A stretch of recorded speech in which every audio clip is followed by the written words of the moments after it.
Halloween is a time when we decorate our homes with spooky things and kids dress up in scary costumes. They go from house to house knocking on doors and shouting trick or treat, hoping to get as much candy as possible. It's one of the strangest traditions in the Western world, especially in North America. But where did this tradition come from?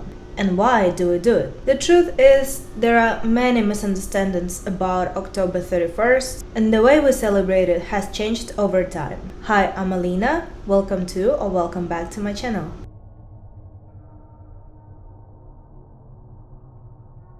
Many people think Halloween is an American holiday because it's so widely celebrated in the US, and Hollywood movies have helped spread that idea. But actually, Halloween's roots go back to Celtic and Gaelic traditions, from places like Ireland, Scotland, and the Isle of Man. This holiday started as the evening before the Christian celebration of All Hallows Day, and the word Halloween comes from All Hallows Evening. The traditions we associate with Halloween today come from old Celtic customs mixed with Christian influences. The Celtic festival of Samhain, celebrated on October 31st, marked the end of the harvest and the start of winter. People would light bonfires, wear costumes, and go door to door asking for food. While Halloween has changed a lot over time, its origins are not American at all. In fact, Halloween wasn't really part of American culture until 19th century, when many Irish and Scottish immigrants brought their traditions with them to the US.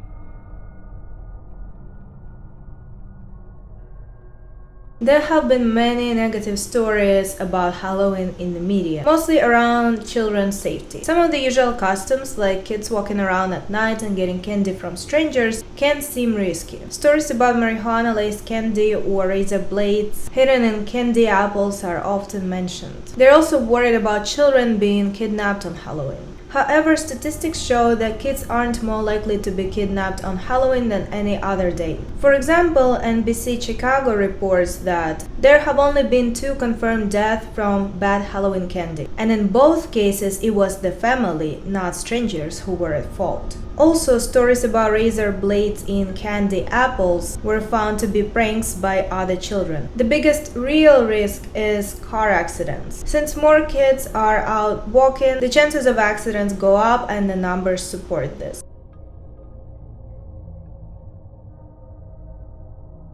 Carving pumpkins and putting candles inside them might seem strange when you think about it, but it comes from an old Irish story about a man named Stingy Jack. He was a con artist and troublemaker who even managed to trick Satan a few times when death was near. Eventually, when Stingy Jack died, he wasn't allowed into heaven because of his sinful life, and when he tried to enter hell, Satan refused him too. Satan condemned him to wander the earth in darkness forever, stuck between good and evil. All Stingy Jack had to light his way was a burning coal inside a hollowed-out turnip or rutabaga. Back then, it wasn't a pumpkin. Over time, people called him by different names, like Jack the Smith, Drunk Jack, Flaky Jack, and eventually Jack of the Lantern, which became Jack-o'-lantern. Whether this story is true or not is unclear, as there are many versions, but the Irish consider it part of their folklore. People began carving root vegetables like turnips to keep evil spirits like Stingy Jack away. But when the tradition came to America, pumpkins became the go-to choice because they are much softer and easier to carve.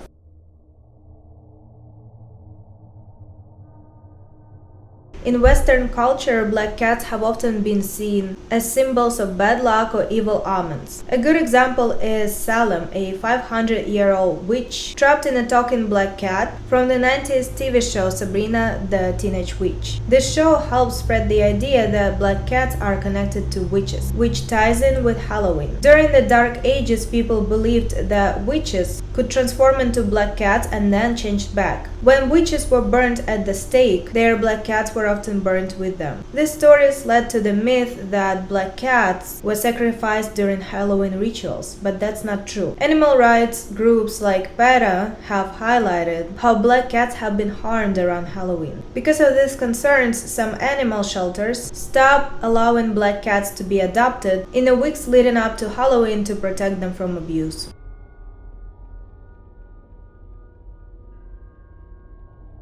Halloween often brings out our wildest fears, and as a result, we hear a lot of strange horror stories in the media. One such story from years ago claimed that drug dealers were giving out tattoos to kids that had LSD in them, supposedly as a secret way to get kids hooked on a drug, even though LSD isn't addictive. There's even a joke about Bart Simpson having a wild Halloween trip, so who knows?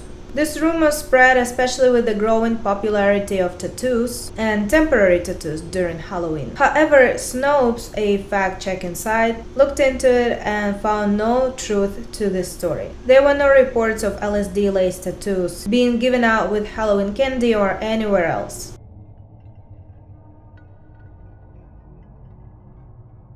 Halloween costumes are always fun, and they're becoming more creative and varied. These days, people often dress up as superheroes or movie characters, moving away from the old traditions of ghosts, witches, and zombies, which were about dressing as the dead. The idea of wearing costumes on Halloween comes from an old Celtic tradition called guising. Back then, people would go from house to house in disguise, which is an early version of trick-or-treating, known as souling. People wore masks or false faces to hide who they were. The reason behind this was that people believed that spirits were wandering around and the living were scared of them. To avoid being bothered by the spirits, they would dress up as the dead. The idea was that if a bad spirit saw you, they would think you were also a spirit and leave you alone until the next year. Apparently, this worked and the spirits were tricked. This is how the tradition of dressing up for Halloween began.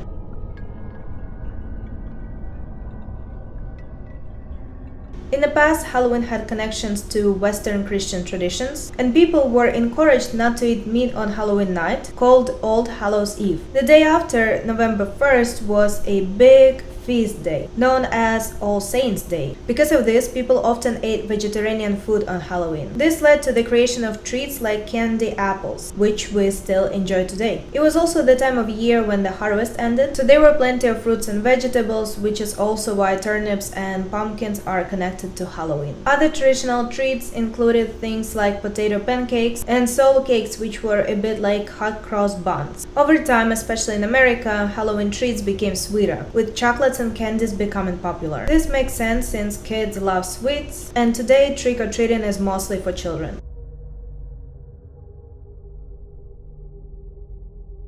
Jack-o'-lanterns, ghosts, and haunted houses are common Halloween traditions, but the legend of Sleepy Hollow is often linked with Halloween, especially because of the Headless Horseman, who is sometimes shown with a jack-o'-lantern. However, Washington Irving's 1820 Gothic story doesn't mention Halloween at all. This famous American tale has been retold in many ways over the years, like the 1999 Tim Burton movie and a 4-season TV series in the 2010s. The story takes place in Tarrytown, New York, near the Hudson River. In the 1990s, part of the town was renamed Sleepy Hollow to attract tourists using the story's spooky reputation and the connection people make with Halloween. Even though Irving's story is dark and fits well with Halloween themes, there's no actual mention of the holiday in the original text.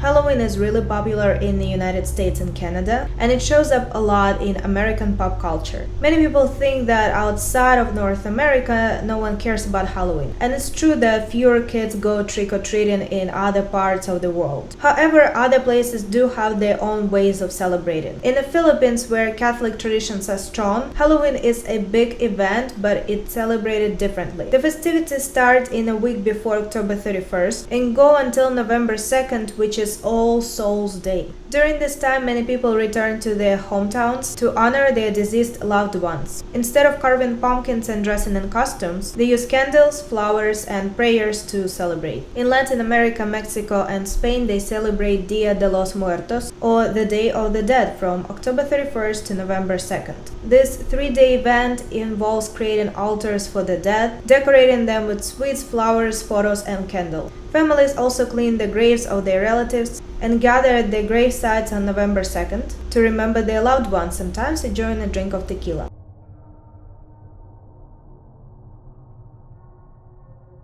Today kids usually go trick-or-treating with an adult, but it wasn't always like that. A long time ago there was a tradition called souling. Poor people would visit wealthy homes and ask for food in exchange for promising to pray for the souls of the homeowner's dead relatives. They'd say things like, "Mercy on all Christian souls for a soul cake." Before this, people used to pretend to be old winter spirits and would ask for rewards to bring good luck. Over time, kids started dressing up and doing performances like jokes or tricks to get food, which eventually led to what we know as trick-or-treating. This change from souling to mumming helped shape the modern Halloween tradition. Thank you for watching. Like, comment, subscribe, share, and I'll see you in the next one. Bye!